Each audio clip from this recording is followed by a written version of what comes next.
basic ergonomics for a PC, which works also for a piano or anything else. You don't want your arms out. You want your biggest muscles doing the work, and your biggest muscles here are your shoulders. So you want your arms straight down, and you want your hands, the back of your hand and the top of your back of your forearm, you want those in a straight line. Not this way, not this way. And when you're typing, a big mistake people have is resting their wrist on something. Whether it's a wrist rest or the table, you don't want that. You don't want your arms resting or your hands resting on anything. Why? Because you want to be able to float over top the keyboard. If you're resting your wrist on something, to move your hand, you've got to go like this. Or, like this. Whereas if you're floating on top, you just float. What happens is,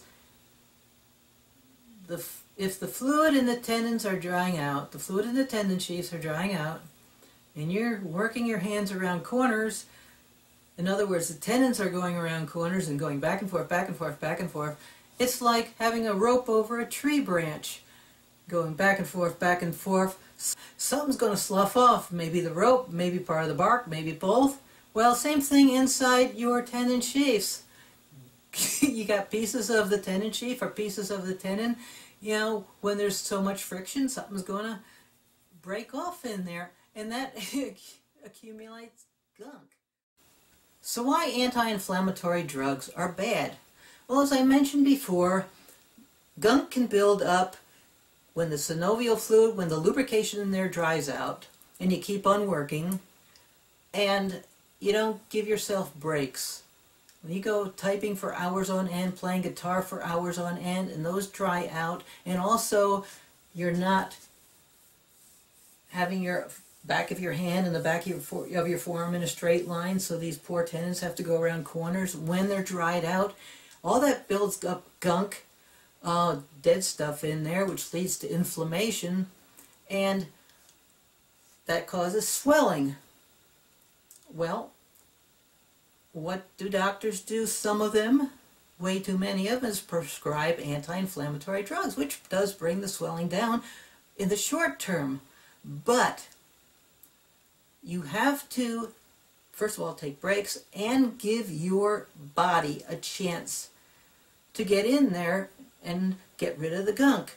Because if you're taking anti-inflammatory drugs, your brain does not know that there's a problem there, and it does not know to send in the things that will gobble up things that don't belong there.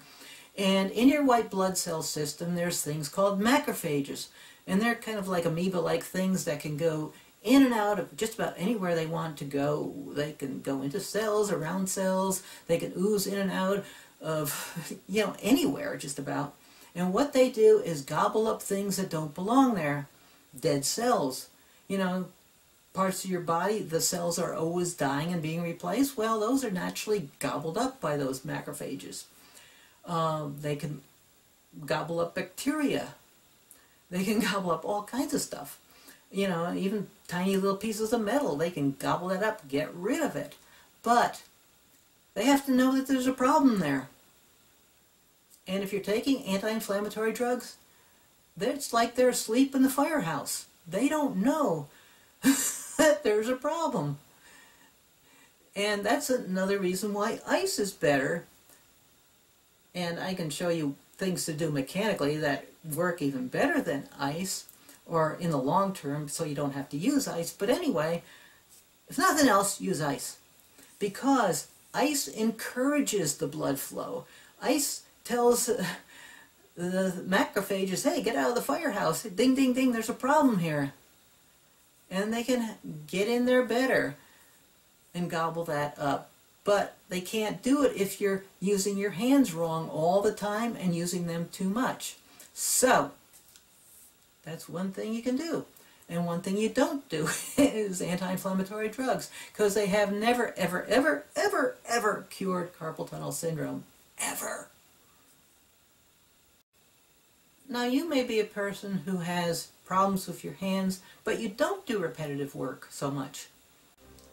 But you may be gripping things, could be a bicycle, motorcycle, jackhammer, lawn equipment, whatever. You could be gripping weights,